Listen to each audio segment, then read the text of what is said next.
Oh baby, oh baby, oh baby, oh baby, amen, amen, amen. Where's my baby at? Oh, that's my husband. Oh, my husband is back. How are you? My husband is back. Genz vibe, guys. This movie, I know I've seen like this movie on YouTube, but like I didn't really watch it, but I just saw it recently and I was like, okay, let me give a review on it. The plot of this movie was not so new, you know. I feel like this movie was calm, but a lot of times boring, to be honest.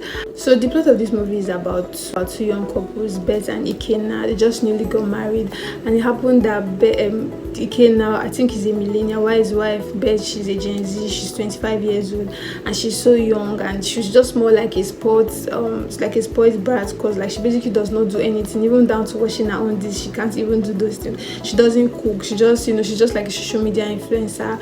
And her husband Ikenna is not so happy about this, because like just feel like when they got married, she's not really doing her wife roles. I feel like Betty executed this character well. This character was played by Chineye, and I'll say because like this character really pissed me off. You know, in my head I was wondering that she cannot even really do anything. And it was at some point I felt like, okay, probably the housemaid should even take the husband, maybe she should learn from it. But I love how they made it seem like Ikenna really loved her. And a lot of times, even when she was young, Ikenna was always begging her. And so many times I wanted her to be the one to beg, because most times the things Ikenna apologized for is not really the cause of it. Something that this movie did that I felt like they didn't, that I would have loved if they had gone through this route.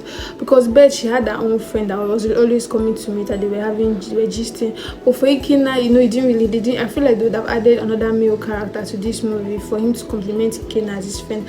Let's say, for example, that scene where he was watching football, probably would have seen it with his friend, you know. Maybe he would have had like a friend that they would have discussed, you know, have one or two conversations, would have made it more balanced. That scene where her father came to when she called him and she was like, you know, that she's been suffering, that she's been maltreated in her husband's house, and her father came.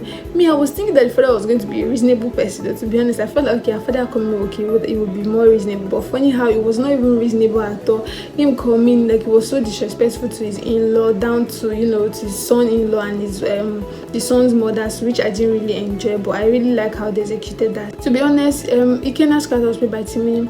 I didn't really feel him so much in this movie.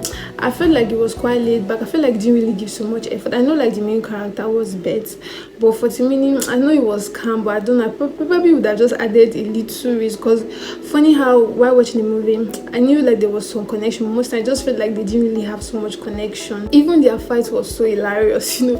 That time when she wanted to go to her father's house, you know, the way he was insulting, all the things he was saying, it was just so hilarious. Like, just felt like they were not actually fighting. I felt like Timini acted this movie like calm, like it was just freestyle. It was not so serious. Okay, now after she has gone to her father's house, I just wanted to put this into question.